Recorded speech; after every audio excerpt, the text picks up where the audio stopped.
नमस्कार साथियों, गौरव ज्ञान धारा में आपका स्वागत है। आज का अपना ये जो वीडियो है, ये जो सेशन है, ये उन विद्यार्थियों के लिए है जो इस शांति काल का उपयोग नहीं कर पा रहे हैं। मैं इस टाइम पीरियड के लिए शांति काल शब्द का ही यूज करता हूं।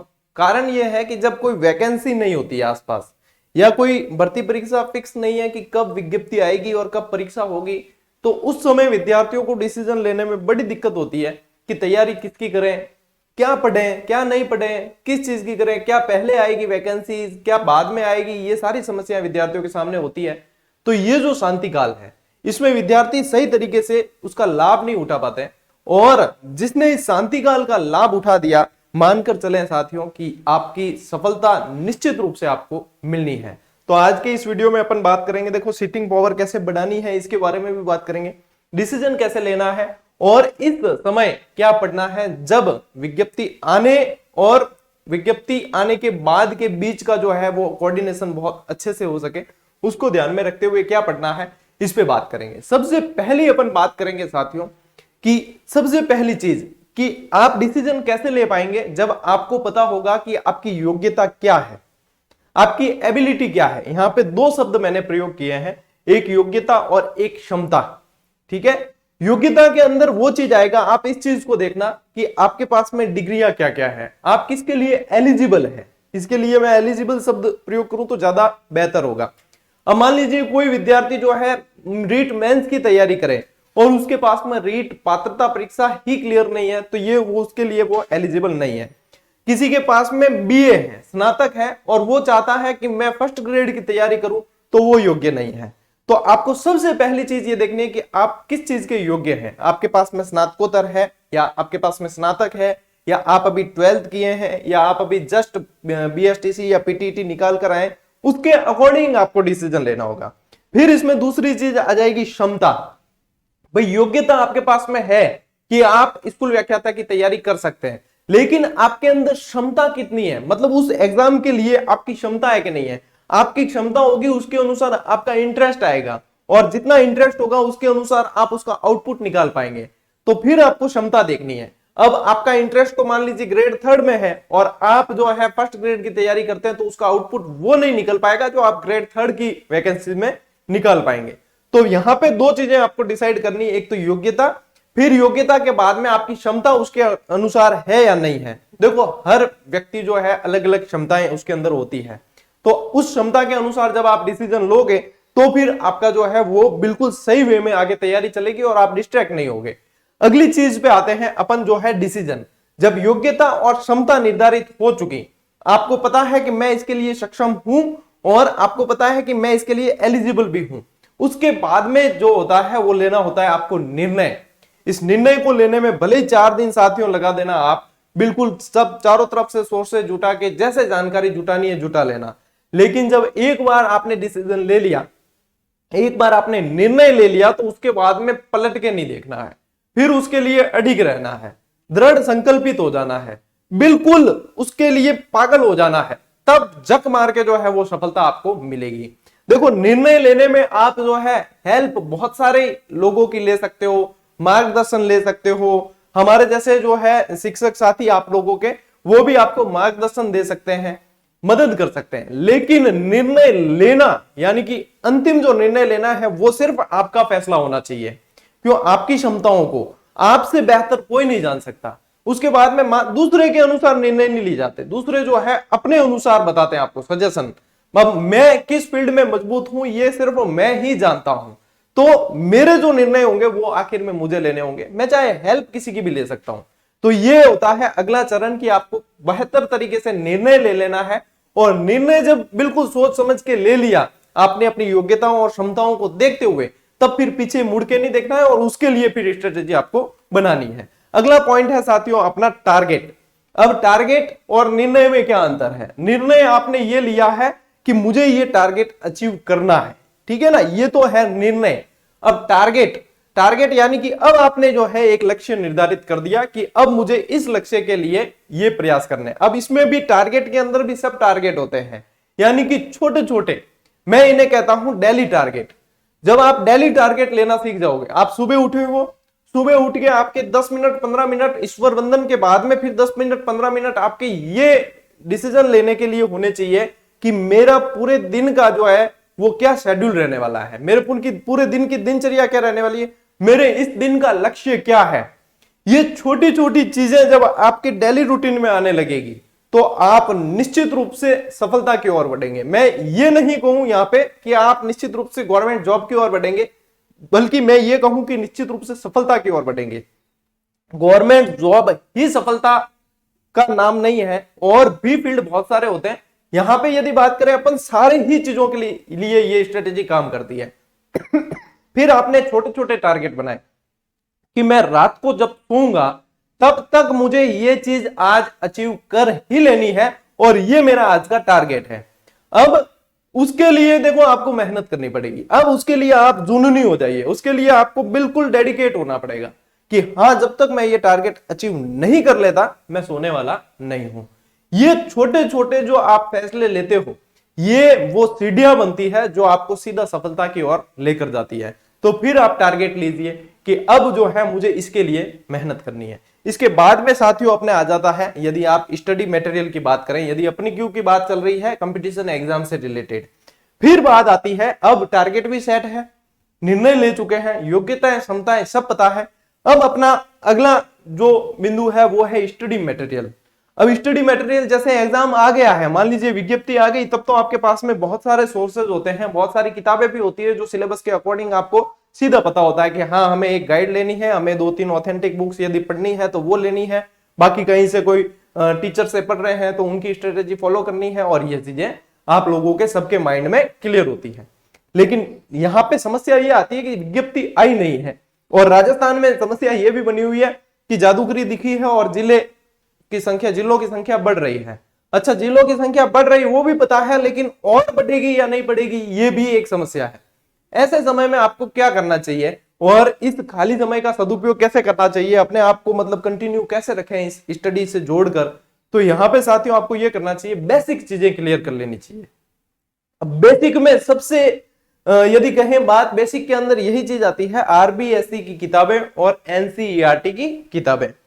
तो देखो आप बेहतर तरीके से पढ़ सकते हो और सारी किताबें इकट्ठा करने में भी सक्षम हो तो बहुत बढ़िया बात है। नहीं तो आरबीएससी का तो मैं आपको बिल्कुल फ्री ऑफ कॉस्ट यूट्यूब पे करवा ही रहा हूं, वो शेड्यूल पूरा शेयर किया हुआ है और क्लासेस भी नियमित चल रही है, वो देख लेना।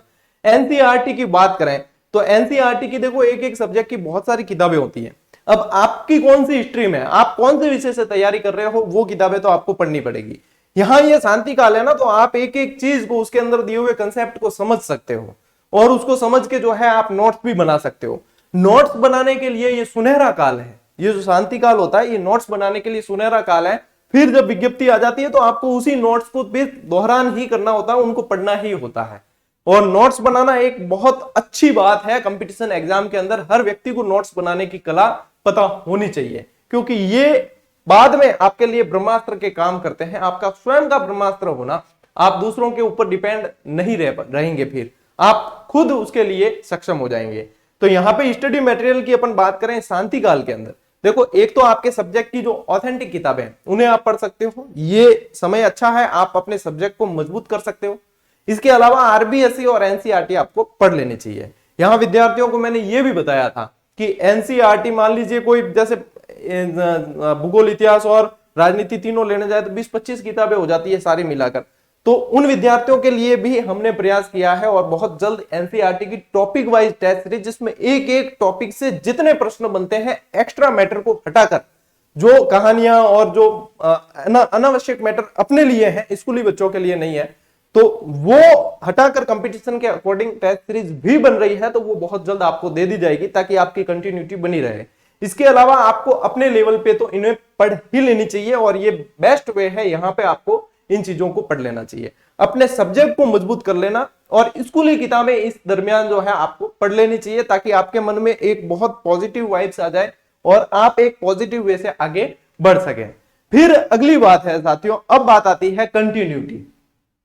इन सब चीजों के बाद में सबसे महत्वपूर्ण रह जाता है कंटिन्यूटी क्या है। अब आपने आज का मेरा वीडियो देख लिया, आपके अंदर एक मोटिवेशन आ गया, एक जोश सा भर गया, लेकिन आपने 2 दिन तो पढ़े बहुत दम लगा के और उसके बाद में फिर वही अंधेरी रात, तो वहां पे वो काम नहीं करेगी। यहां पे कंटिन्यूटी का मतलब ये है कि आप चाहे दिन के 2 घंटे ही पढ़ो, मेरी बात को समझना, आप चाहे दिन के 2 घंटे ही पढ़ो, लेकिन वो नियमित होना चाहिए। 2 घंटे आज भी पढ़े हो, 2 घंटे कल भी पढ़ोगे, 2 घंटे परसों भी पढ़ोगे, और ये पूरी सप्ताह चलेगा और फिर पूरे महीने चलेगा, और ये शेड्यूल आगे चलता ही जाएगा। उसमें आप क्या पाओगे कि 2 घंटे से आपके कब 3 घंटे हो गए, 4 घंटे हो गए, और समय बढ़ता गया आपके इंटरेस्ट के अनुसार, वो चीज आप पाओगे। इसी को कहते हैं हम सीटिंग पावर। कई सारे विद्यार्थी सीटिंग पावर का गलत मतलब निकालते हैं। जो नए नए कंपटीशन में आते हैं उन्हें यह लगता है सीटिंग पावर का मतलब होता है बैठ कर पढ़ना। नहीं, सीटिंग पावर का मतलब होता है पढ़ना। आपने किताबों को कितना समय दिया है। हम देखो कोई लेट कर पढ़ रहा है तो इसके अंदर सीटिंग पावर नहीं है, वो चीज नहीं है। सीटिंग पावर का मतलब है कि आप कितना समय पढ़ रहे हो कंटिन्यू। तो सीटिंग पावर तब बढ़ेगी जब आप उसको नियमितता उसके अंदर लाएंगे, जब आप उसके अंदर कंटिन्यूटी लाएंगे। आपने पढ़ना शुरू किया है, शुरू में आपका मन नहीं लगेगा, आप घंटा भर ही पढ़ पाओगे, 2 घंटे पढ़ पाओगे। धीरे धीरे आपका इंटरेस्ट आने लगेगा, आपका एक निश्चित शेड्यूल बन जाएगा, आपका एक डेडिकेशन होगा। उसके बाद में आप जो है पाओगे कि ये सीटिंग पावर क्या होती है, ये मेरे अंदर बहुत अच्छी है। जब एग्जाम पास में आ जाएगा फिर आपको दूसरों को नहीं देखना पड़ेगा, आपकी खुद की सीटिंग पावर 10-12 घंटे की होगी, और ये धीरे धीरे होगी, ये एकदम नहीं होगी। और एकदम करने वाले चाहे आज शुरू कर रहे हैं और आज 12 घंटे पढ़ लिए फिर वापस कल नहीं कर पाए उसे, तो उसका कोई मतलब नहीं है। ये कंटिन्यूटी ऐसी चीज है कि आप कोई भी टारगेट सेट कर लीजिए, उसके लिए निरंतर प्रयास करें, और उसके बाद में आप पाओगे कि कोई भी टारगेट जो है वो अचीव करना मुश्किल नहीं है, लेकिन ये कंटिन्यूटी रखना मुश्किल है। जिसने इस मुश्किल को प्राप्त कर लिया उसके लिए कोई भी लक्ष्य, कोई भी टारगेट, कोई भी सफलता प्राप्त करना मुश्किल नहीं है, उसके लिए आसान हो जाएगा। और इन सब चीजों को जब आप कर लेते हो तब आप पाते हो कि आपने जो लक्ष्य लिया था, जो टारगेट लिया था, उसके प्रति आप सक्सेस हो चुके हैं। फिर तो आप जैसे एग्जाम, आप इन चीजों को फॉलो करें, जैसे मैंने बताया है वैसे ही फॉलो करें। उसके बाद में फिर देखो आपके मतलब जैसे आप फॉलो करना शुरू कर देते हो, उसके बाद में आपका इंटरेस्ट जैसे जैसे बढ़ता जाएगा, आप पाओगे कि आपके अंदर बहुत ज्यादा इंप्रूवमेंट हो गया है। भाई अपन किसी को लगातार पढ़ते हुए देखते हैं और फिर मतलब कई लोग ये अनुमान लगाते हैं इसके अंदर कोई देवीय शक्ति होगी, इतने समय यार एग्जाम ही नहीं है आसपास, ये कैसे पढ़ पाता है या कैसे कर रहा है। उसके अंदर देवीय शक्ति नहीं है, उसके अंदर खुद के अंदर की शक्ति है। वो दृढ़ संकल्पित है अपने लक्ष्य के प्रति कि मुझे करना है तो करना है, और मैं नहीं तो कौन। ये चीज जब अंदर आ गई कि मैं नहीं तो कौन, आप ही तो करेंगे, ये अपने अंदर आत्मविश्वास होना जरूरी है। नकारात्मक बातें चारों तरफ से आएगी। दुनिया जो चीज दे सकती है ना बहुत आसानी से, वो चीज है नेगेटिविटी, लेकिन आपको उसको त्यागना पड़ेगा, आपको उसको अपने पास में आने नहीं देना पड़ेगा। और वो कब होगा? जब आपके अंदर की पॉजिटिव एनर्जी ज्यादा होगी। और बार बार आप किसी मोटिवेशन की आपको जरूरत नहीं है। और मैं यहां समझता हूं यदि किसी को हर सप्ताह मोटिवेशन की जरूरत पड़ रही है तो वो जो है सफलता इतनी जल्दी प्राप्त नहीं कर सकता, उसे बहुत पापड़ बेलने पड़ेंगे। क्योंकि जितना अंदर से आत्मविश्वास आएगा ना, जितना आपके अंदर का मोटिवेशन है, वो ही आपको लक्ष्य को प्राप्त करने की मदद करेगा। बाहरी मोटिवेशन 1 दिन 2 दिन बस इतना ही असर करता है। उसके बाद आप जितने सेल्फ मोटिवेटेड होते हैं वही आपको आगे लेकर जाता है। ये सब चीजें साथियों आपने फॉलो कर दी, उसके बाद में आप खुद बता देना, महीने भर में ही आपको इंप्रूवमेंट देखने को मिलेगा। और आप पाओगे कि सर हमने तो सोचा नहीं था कभी कि हम आरबीसी की किताबें इतनी जल्दी पढ़ पाएंगे या एनसीईआरटी की इतनी जल्दी पढ़ पाएंगे, और हमने तो कई सारी पढ़ के रख दी साइड में और उनको नोट्स में तब्दील कर दिया। यही तो चीज होती है, अपने आप को योग्य बनाओ, अपने आप को काबिल बनाओ। यदि आप अपने आप को योग्य और काबिल नहीं बनाते हो तो दुनिया आपका फायदा उठाएगी, और आप अपने आप को योग्य बना लोगे तो आप फिर जो है दुनिया को अपनी सेवाएं दे सकते हो। तो यही चीज होती है साथियों, ये यदि स्ट्रेटेजी किसी भी फील्ड में फॉलो कर दी जाए तो आप निश्चित रूप से सफल होते हैं।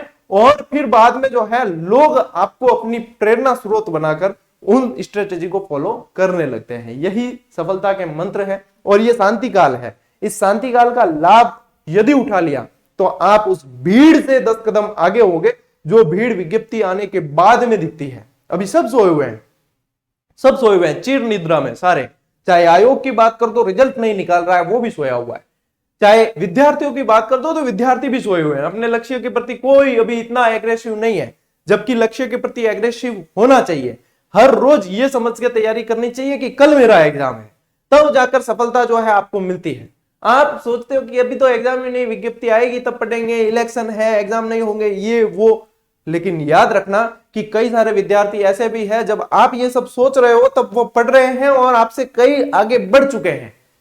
तो ये कंपटीशन है साथियों। आप आज से 4 साल 5 साल पहले जाकर देखें, कंपटीशन इतना नहीं था। आज जितना है उतना पहले नहीं था, और आज जितना है उससे कई गुना ज्यादा आगे होगा। तो समय का लाभ उठा लें, समय का फायदा उठा लें, और समय रहते समय का डिसीजन ले लें कि क्या करना है इस समय का। नहीं तो बाद में फिर समय डिसीजन लेगा कि आपका क्या करना है, और वो डिसीजन बड़े भयंकर होते हैं। तो इसलिए अपने आप को पूरी तरीके से लक्ष्य के प्रति समर्पित करें, कंटिन्यूटी रखें। सबसे बड़ी बात है नियमितता। नियमितता यदि आपके अंदर आ गई तो कोई भी फील्ड, चाहे गवर्नमेंट है, प्राइवेट है, कोई भी फील्ड है, आप 100% सक्सेस होके निकलेंगे। मेरी शुभकामनाएं सदैव आप लोगों के साथ है। अपन मिलते हैं साथियों अगले वीडियो में, अगली क्लास में, अगले सेशन में। तब तक के लिए राम राम, जय हिंद।